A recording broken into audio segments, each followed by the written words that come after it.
lebih kencang tapi juga lebih compact.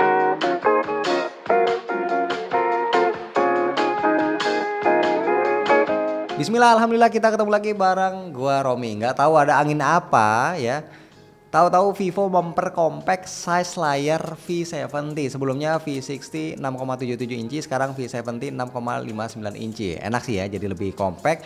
Cuma beda dikit dibanding sama flagshipnya X300. Megang tanpa casing ini lebih enak, lebih berasa HP high-end karena framenya udah aerospace grade aluminium alloy, bukan plastik lagi. Ketebalannya aman di bawah 8 mili. BTW, desain housing kameranya juga udah beda nih ya. Dia pakai frame aluminium persegi, ngasih kesan yang lebih bold di bagian kamera. Warnanya juga cakep, yang gua pakai ini sandalwood brown alias coklat yang elegan.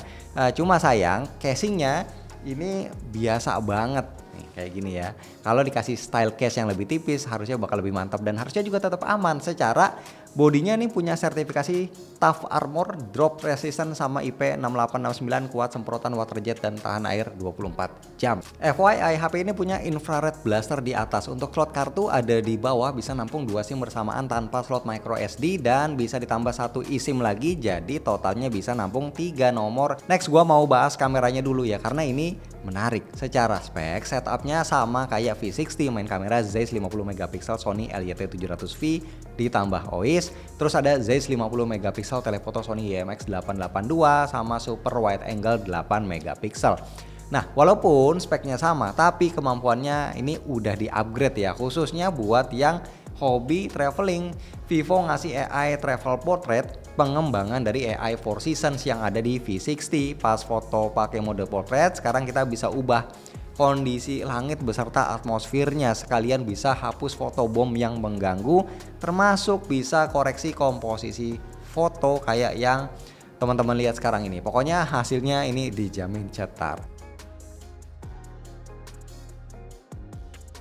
Kalau kita swipe ke atas, kita bakal masuk ke mode film kamera. Ini mode kreatif ya, bakal fun banget buat dipakai motret, terutama untuk para Gen Z, karena di sini ada 8 template yang disediain. Ini kekinian banget, pokoknya bikin hasil foto itu beda dari yang lain.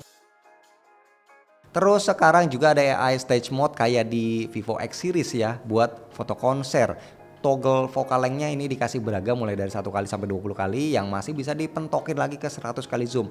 Tapi buat hasil paling optimal, saran gua pakainya antara 3 sampai 10 kali aja. Dan nggak cuma motret, kita juga bisa rekam video 4K 30 fps di AI stage mode ini. Tapi kalau ngerekamnya di mode yang normal, mode biasa, itu malah udah juga lebih di-upgrade lagi ya, karena sekarang bisa 4K 60 fps, jos banget. Dan jangan lupa masih ada mode lain yang suatu saat ini bakal kepake banget, kayak Supermoon buat foto bulan, ada Astro buat motret bintang atau langit, sampai mode underwater ini juga disediain.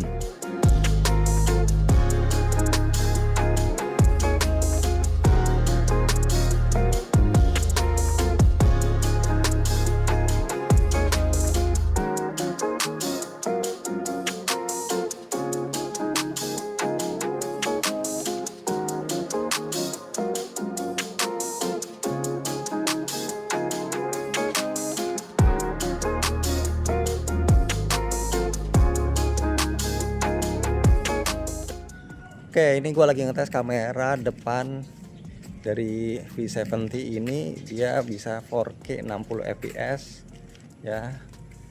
Ini by default 0,8 kali, kita bisa ubah ke 1 kali sekarang. Terus ini ke 2 kali, 1 kali, 0,8 kali. Dynamic range-nya cukup kelihatan. Ini memang langitnya tidak terlalu cetar karena hari ini mendung ya. Terus untuk detail muka ini sih cakep ya, skin tone-nya juga oke lah, cerah kelihatannya. Dan bisa pakai ini juga ya, sebenarnya steady face. Kalau pakai steady face harus turun resolusinya ke Full HD. Ini kita coba sekarang. Nah, ini bedanya ya, stabilisasinya dengan steady face aktif, tapi lagi-lagi resolusinya mentok ya di Full HD, jadi tidak bisa 4K. Kualitasnya masih cakep ya kalau untuk detailnya. Nah, yang sekarang teman-teman lihat adalah rekaman 4K 60 dari kamera belakangnya, main kamera. Tapi sebenarnya ini agak-agak gimana ya, karena di viewfinder di layarnya real time-nya gue ngeliat ini resolusinya nggak kelihatan kayak 4K, dan frame rate-nya juga cuman 30 fps gitu. Jadi Dia mungkin untuk biar nggak terlalu berat ya, jadi untuk previewnya nggak real time di 4K 60. Tapi untuk hasilnya 4K 60, teman-teman bisa lihat ini juga bisa pakai stabilisasinya aktif. Terus dynamic range-nya ini cakep ya. Oke, dan kita bisa switch ke 2 kali digital zoom. Oke, seperti ini teman-teman kualitasnya. Selain setup kamera, chipset V70 juga masih sama kayak V60. Dia pakai Snapdragon 7 Gen 4 tapi dibarengin dengan upgrade storage yang sebelumnya UFS 2.2 sekarang UFS 4.1. Opsi RAM udah 12 GB, nggak ada lagi yang 8 GB dan baterai bisa dipertahanin di 6500 mAh 90 watt flash charge dengan size yang sekarang ini kan dia lebih compact padahal ya. Nah langsung aja di Antutu benchmark 1109, skornya nyaris 1,5 juta dengan CPU score hampir 500.000 dan GPU score 370 ribuan. Sedangkan di tes kestabilan pakai stress test 3D Park Wildlife dapat angka 64%. Bukan hasil yang impresif tapi menurut gue ini cukup wajar untuk sebuah chipset menengah ke atas yang cukup powerful yang ditanemin di sebuah HP compact. Langsung gua tes pakai game Where Winds Meet karena ini adalah game yang berat jadi nggak muluk-muluk untuk ngejar 60 fps, cukup 30 fps aja. Ini bisa dilalui dengan aman, terkendali, no complain, no problem. Main game sejam itu ngabisin baterainya antara 15 sampai 17%, dan kalau buat streaming Netflix sejam itu cuma berkurang 4% aja. Dengan catatan semua koneksi internetnya ini gua ngetesnya pakai WiFi. Dan semua kegiatan yang berhubungan dengan multimedia ini berasa enak dinikmatin di layar V70. Pertama karena bezel di semua sisinya ini tipis 1,25 mm. Yang kedua karena memang spek layarnya gacor ya, AMOLED 1.5K 120Hz 5000 nits HDR10+. Patokannya ketika streaming Netflix bisa nampilin skin tone yang akurat, ya udah mantep, nggak perlu banyak cerita lagi.